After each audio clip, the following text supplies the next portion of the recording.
अस्सलाम वालेकुम, welcome to KHR services. Friends, कैसे हैं? खैरियत से हैं? आज आया हूँ मैं आपके पास एक नया टॉपिक लेके, और नहायत ही इंटरेस्टिंग टॉपिक है और नहायत ही इम्पोर्टेंट टॉपिक है। मैं जब अपनी वीडियोस की एवरेज व्यू देखता हूँ तो मुझे पता चल रहा है कि आप जल्दी वीडियो छोड़ जाते हैं, लेकिन कुछ लोग हैं जो पूरी वीडियो देख रहे हैं। तो मुझे कोई इस बात से कोई कंसर्न नहीं कि कौन वीडियो छोड़ के जाता है। जिसे नहीं पसंद आती होगी उसे ज़ाहिर बात है छोड़ जाना चाहिए, और छोड़ के जाता है तो अच्छा करता है, अपना टाइम बचा लेता है। लेकिन जो सीख रहे हैं वो तो इंशाल्लाह एक दिन मुझे याद करेंगे कि किसी बंदे ने सिखाया था और प्रैक्टिकल चीज़ सिखाई थी। और चलते हैं अपने टॉपिक की तरफ। आज हमने बात करनी है गूगल सर्च कंसोल, GSC या गूगल वेब मास्टर टूल। इसके दो नाम होते हैं। जो पहले नाम था वो गूगल वेब मास्टर टूल था, और जो अब नाम है उसे गूगल सर्च कंसोल कहते हैं।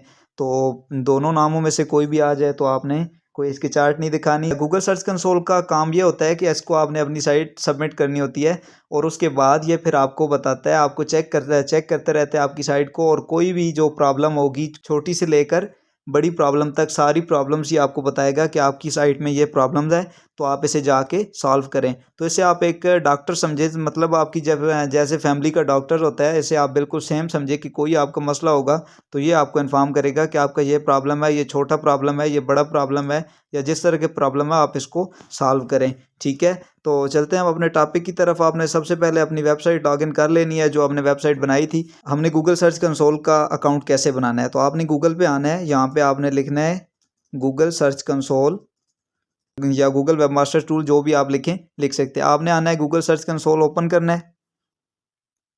जब आप ओपन करेंगे तो सेम यही वाला डैशबोर्ड आपके पास आएगा। इस पे आपने स्टार्ट नाउ पे क्लिक किया। जब आपने स्टार्ट नाउ पे क्लिक किया तो ये आपके पास दो ऑप्शंस आ गए, welcome to Google search console. एक आ रहा है डोमेन, और दूसरा आ रहा है URL प्रीफिक्स। तो हमने डोमेन वाला जो सेक्शन है ये थोड़ा सा टेक्निकल है, तो इसलिए इसमें कोडिंग की ज़रूरत पड़ती है। तो मैं इसलिए आपको इस साइट पे नहीं लेके जा रहा। मैं आपको ये करवा रहा हूँ कि इन दोनों में से आप कोई भी यूज़ कर सकते हैं। ये आपको और नज़र आ रहा है कि इन दोनों में से आप कोई भी यूज़ कर सकते हैं। तो आपने क्या करना है, आप इधर आए। ये आपको एक फॉर्मेट भी दे रहा है कि इस तरह आपने वेबसाइट अपनी पेस्ट करनी है। आप आए यहाँ पे।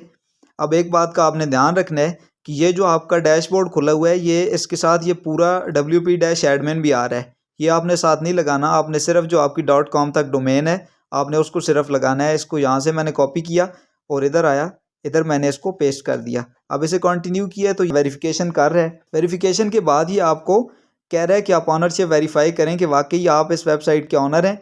या हम ये तो नहीं कि हम वेबसाइट, मतलब कोई भी दुनिया की कोई साइट ही मतलब आप ले लें कि हम इस पे ट्विटर या लिंक्डइन या कोई भी वेबसाइट इधर आके अपलोड कर दे तो ये उसका डेटा हमें शो करने लग पड़ेगा। इस तरह नहीं होगा, क्योंकि इसकी वेरिफिकेशन करनी होगी कि वाकई ये साइट हमारी है। तो उसके लिए ये 3-4 स्टेप्स कहते हैं कि आप इनमें से कोई भी फॉलो करके वेरिफिकेशन कर सकते हैं। सबसे पहला जो इसका प्रोसेस है वो कहता है कि HTML फाइल, ये हमारी फाइल है, आप इसको डाउनलोड करें और इसको अपनी वेबसाइट पे अपलोड करें। ठीक है, दूसरा प्रोसेस है HTML टैग। ये टैग है, आप इसको कॉपी करें और अपनी वेबसाइट के हेडर सेक्शन में जाके इसको पेस्ट करें। ये आप देख सकते हैं, ये हेड सेक्शन में आप जाके इसको पेस्ट करें। तो जो सबसे ईजीएस्ट वे है वो HTML टैग वाला है। ये बाकी गूगल एनालिटिक्स वो तो हमने अभी किया ही नहीं है, और उसके बाद Google tag manager, domain name provider, इन ये सब जो हैं वो थोड़ा सा मुश्किल हैं। ये HTML टैग ये बहुत ईजी है। तो हम इसको क्या करेंगे, इसका कॉपी करेंगे ये वाला टैग। यहाँ पे आपने कॉपी पे क्लिक किया तो ये कॉपीड हो गया। आप आए अपनी वेबसाइट पे आप जब आए तो आप नीचे गए यूज़ पे आप क्लिक करें तो ये आप जनरल पे गए। ये जनरल पे मैंने आपको बताया था कि ये 4 ऑप्शन आ रहे हैं, डैशबोर्ड, फीचर्स, इंटीग्रेशंस और ये वेब मास्टर टूल्स। आपने इस पे क्लिक किया और ये कह रहा है ये Baidu verification, Bing verification, Google, Yandex, ये 4 ब्राउज़र की वेरिफिकेशन कोड आप यहाँ पे पेस्ट कर सकते हैं। आपने क्या किया, गूगल है तो आपने गूगल के सामने आके पेस्ट करना है। ये ना हो कि आप गूगल का कोड लाएं और बिंग के सामने पेस्ट कर दें। आपने गूगल का कोड लाया और यहाँ पे आके सिंपल Ctrl+V दबाया तो ये पेस्ट हो गया। उसके बाद आपने क्या करना है, सेव चेंजेस पे क्लिक कर देना है। ये आपका कोड वहाँ पे सेव हो गया। आगे आप यूज़ का मसला है कि वो उसको हेडर में पेस्ट करेगा। हमने सिर्फ यूज़ में जाके सिंपली पेस्ट कर दिया है, वो आगे जाके इसको हेडर में पेस्ट कर देगा। अब हम वापस आए तो अब आप एक बात का ध्यान आपने ये रखना है कि ये ना हो कि हमने कोड HTML टैग वाला स्टेप में हमने फॉलो किया है और वेरीफाई बटन हम HTML फाइल वाला दबाते रहें, तो इससे नहीं होगा। हमने ये वाला कोड उठाया तो इसी के नीचे जो वेरीफाई का बटन नज़र आ रहा है आपको, ये वाला हमने इस पे क्लिक करना है। तो आप इस पे क्लिक करें।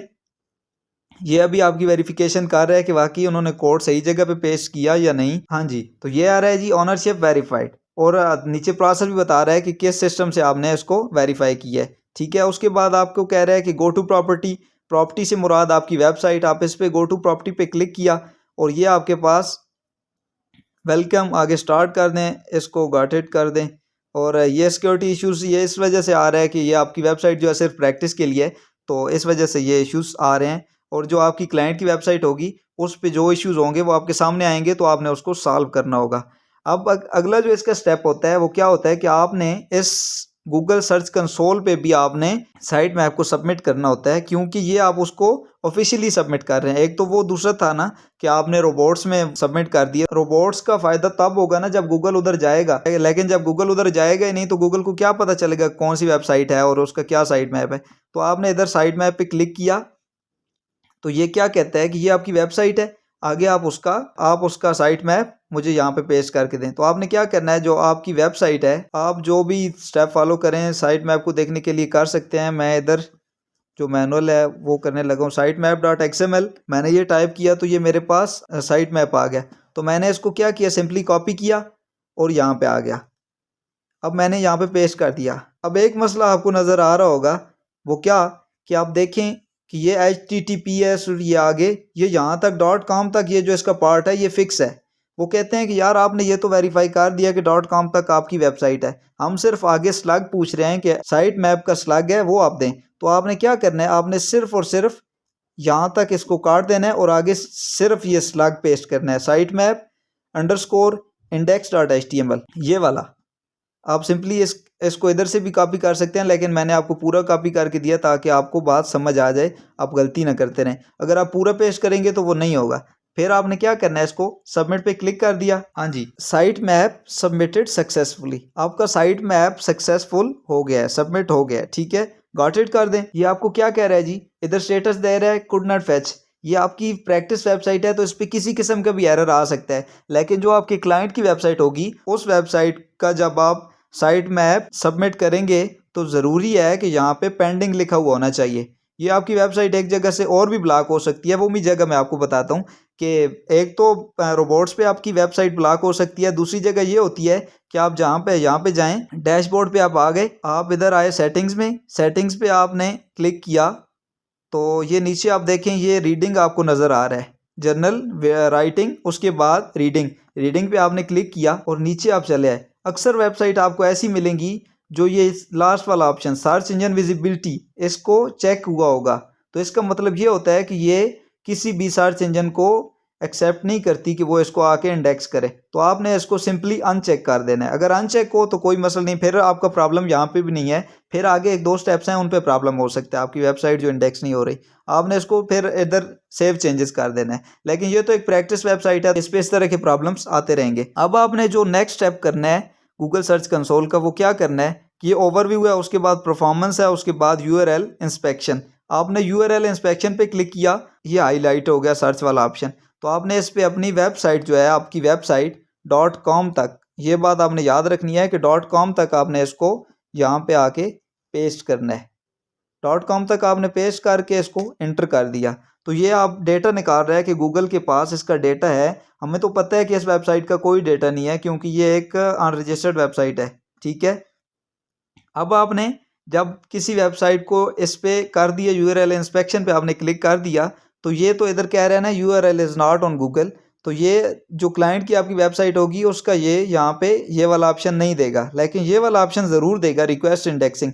हमने अगर प्रायोरिटी बेस पे देना है कि हमने न्यू साइट बनाई है, हम चाहते हैं कि गूगल जल्दी से जल्दी उसको इंडेक्स करे, तो फिर हमने ये वाला ऑप्शन सेलेक्ट करना है। तो इस पर आप रिक्वेस्ट इंडेक्सिंग पे क्लिक करें तो ये आपकी वेबसाइट को इंडेक्स करने लग पड़ेगा और ये तकरीबन जल्दी आपको बता देगा कि आपकी वेबसाइट इंडेक्स्ड हो गई है।